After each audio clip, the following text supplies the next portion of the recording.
Emploi. Après 2 jours de séminaire, le 5e sommet des partenaires sociaux sur l'emploi en Afrique a refermé ses portes à Abidjan.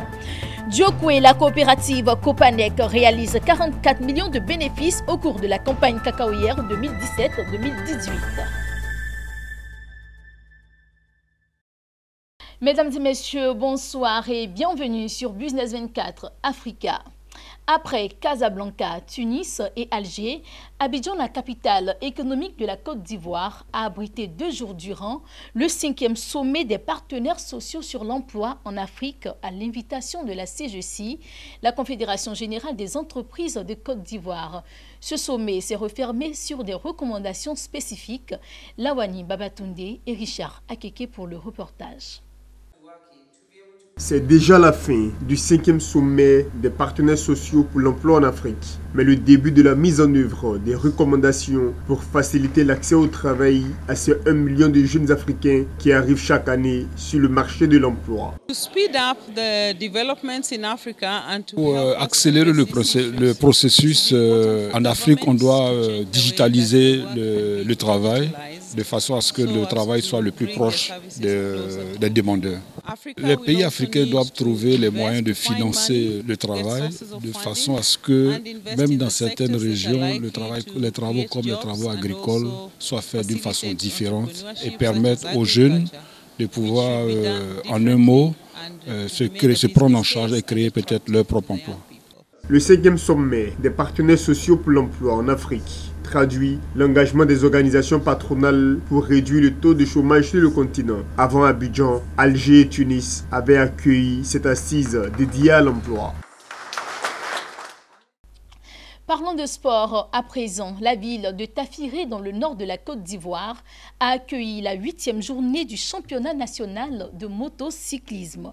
Organisée par la FMC, entendez par là la Fédération motocyclisme de Côte d'Ivoire. Cette journée a vu la participation de 108 sportifs. La 8e journée du championnat motocycliste a été remportée par Sacha Vigneron, Corona Sekongo pour le reportage. Tafiré, région du Hambol, dans le nord de la Côte d'Ivoire. La ville a connu ce week-end l'effervescence et la passion que crée le sport. La 8e journée du championnat motocycliste a vu la participation de 108 sportifs venus de Boaké, Tafiré, Ferkessédougou, Ouangolo, Yamoussoukro et Korogo. À ce jour, nous représentons Ferké précisément à Tafiré. Tout d'abord, j'aimerais remercier M. Soumaoro, le président de la fédération, qui vraiment a eu confiance en nous et nous permet d'exprimer notre talent.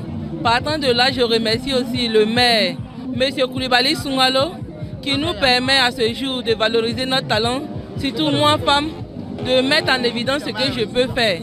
Les pilotes des catégories seniors, KTM et des cyclomoteurs avaient à parcourir près de 2 km en 10 minutes avant d'effectuer le traditionnel tour. Dans la super catégorie, le trophée est revenu à Sacha Vigneron, venu de Boaké. Il a reçu son trophée des mains de Ousmane Koulibaly, parrain de cette 8e journée du championnat national de motocross. Âgé d'une vingtaine d'années et champion d'Afrique en titre, Sacha Vigneron a appris à conduire la moto à l'âge de 5 ans sous la houlette de son père Pascal Vigneron, icône du motocyclisme en Côte d'Ivoire. Vigneron Pascal, pilote de motocross pendant des années. Aujourd'hui, bon, c'est mon fils qui en fait. Et on a été invité pour Tafiré aujourd'hui et avec la population de Tafiré. Je remercie toute la population, le maire et toutes les autorités de Tafiré. Toute la famille Vigneron leur rend le merci et puis le courage d'organiser des compétitions pour la moto. Et aujourd'hui, pour nous, c'est un plaisir de venir là et de représenter les couleurs dignement de notre Côte d'Ivoire. Dans la catégorie KTM 110cc, Diakité Yakouba a remporté la palme. Quant à Traoré Idrissa, il est reparti avec le premier prix de la catégorie cyclomoteur 50cc. Le parrain de la cérémonie et le président de la Fédération ivoirienne de motocyclisme, Smaoro Mamadou, se sont félicités du bon déroulement de l'étape de Tafiré. Comprenez que le championnat est en train de mousser un peu. Nous demandons aux gens de nous suivre. Nous demandons aux sponsors de venir, les annonceurs, parce que je vous avoue, notre cote de popularité est de 12 000 spectateurs par compétition. La moto est différente des autres disciplines. Parce qu'il y a les spectateurs, mais nous produisons la sensation. C'est la différence avec les autres. Nous produisons la sensation que les gens viennent voir. Il faut avoir le cœur bien soudé pour assister à une compétition de motocross. 3 femmes ont participé à cette 8e journée du championnat motocycliste. La 9e journée du championnat national de motocyclistes se déroulera dans la ville de Ferkessédougou le 15 septembre prochain.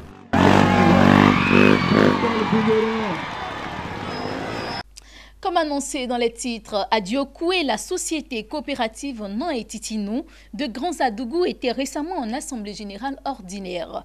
Il ressort de la rencontre que malgré les difficultés rencontrées au cours de la campagne cacaoyère 2017-2018, cette coopérative a engrangé 44 millions de francs CFA comme bénéfice.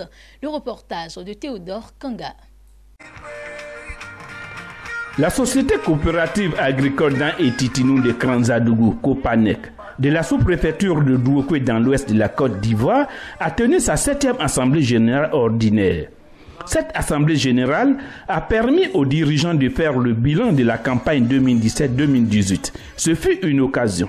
Ima Suleiman, PCA de la coopérative Nan et Titinou de Grand-Zadougou, de faire le bilan de la campagne écoulée. Selon lui, la coopérative a rencontré beaucoup de difficultés liées au déchargement du cacao dans les différents ports et surtout l'impraticabilité des routes pour l'évacuation du cacao bord champ. Au cours de la campagne 2017-2018, nombreuses difficultés ont été rentrées depuis la collecte jusqu'à la vente du café cacao. Je peux citer parmi tant d'autres des problèmes tels que les routes impraticables, les difficultés de vendre le café, etc. Malgré tous ces problèmes précités, la COPCA Copanec a remboursé à tous ses membres les produits livrés au cours de cette campagne. Nyagne Ayou Sylvie, directrice de la société coopérative, a pour sa part présenté le bilan financier aux producteurs et aux partenaires venus nombreux à cette assemblée générale. Selon elle, la coopérative a collecté 532 tonnes, 988 kg de cacao certifié Fairtrade et 1000 tonnes, 231 kg de cacao ordinaire. Quant au café, la coopérative a collecté 491 tonnes, 902 kg. Le tout pour un chiffre d'affaires de 169 270 180 francs CFA. Après déduction des charges de fonctionnement, un résultat net de 36 365 920 francs a été réalisé.